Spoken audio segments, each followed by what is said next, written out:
Here we discuss once again a new topic, that is the Nazi cult of motherhood. In previous chapter we already learned about condition of women in French Revolution and in Russian Revolution. Here we talk about women condition in Nazi Germany.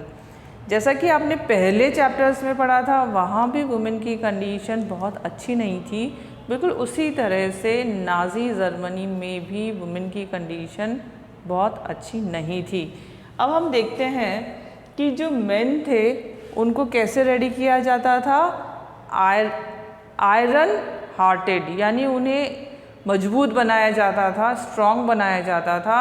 अलग अलग step में उन्हें different type of organisations join करवाई जाती थी, उन्हें Nazi cult सिखाए जाते थे। लेकिन जो गर्ल्स थी उन्हें क्या ट्रीट किया जाता था, girl told that to be good mother, लेकिन लड़कियों को सिर्फ एक अच्छी मदर, माँ बनना सिखाया जाता था। कैसे सिखाया जाता था? उन्हें शुरू से ही यह सिखाया जाता था कि जो फोर्सेस हैं उसके लिए अच्छे तंदुरुस्त बेबी बॉर्न करना, और उन बेबीज़ को बॉर्न करने के लिए उन्हें डिफरेंट टाइप ऑफ अवार्ड्स भी दिए जाते थे। इसमें उन्हें ज्यूज से डिस्टेंस रखना सिखाया जाता था।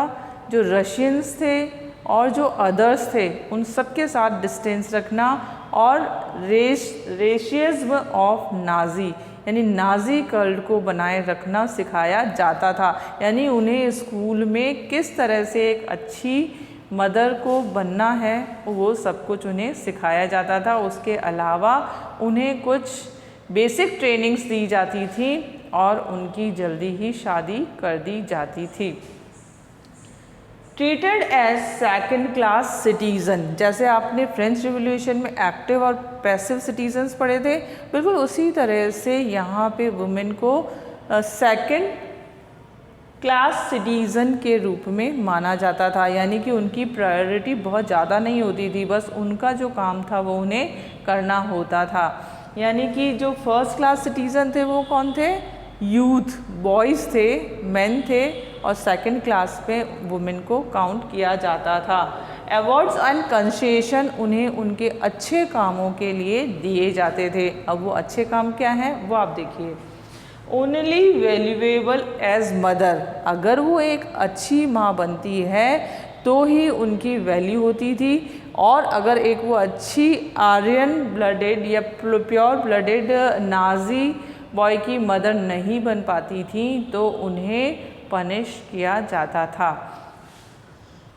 स्पेशल अवार्ड्स टू मदर, अगर वो जिस तरह से नाजी वैल्यूज़ को अडॉप्ट करती थी, बेबी बॉर्न करती थी, उन्हें नाजी वैल्यू देती थी, तो उन्हें स्पेशल वैल्यूज़ भी दी जाती थी और साथ ही साथ उन्हें अवार्ड्स भी दिए जाते थे।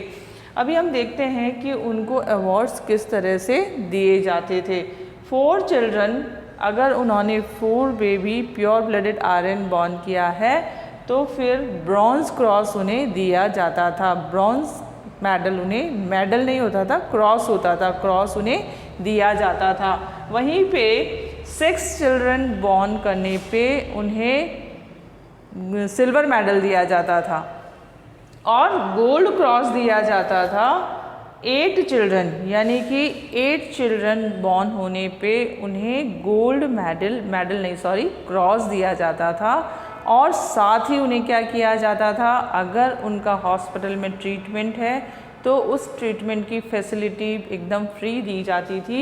इसके अलावा हॉस्पिटल के साथ साथ उन्हें कंसेशन दिए जाते थे। शॉप्स, अगर वो कुछ भी खरीदने जाती हैं तो वहाँ से सामान लाने, चाहे वो ग्रॉसरी आइटम हो या ग्रॉसरी के अलावा कुछ भी दूसरा आइटम हो, वहाँ उन्हें कंसेशन दिया जाता था। मूवीज़ के लिए, यानी थिएटर में उन्हें थिएटर टिकट्स में कंसेशन मिलता था, और साथ ही साथ रेलवेज़, अगर वो एक जगह से दूसरी जगह भी आती जाती थी तो भी उन्हें कंसेशन दिया जाता था।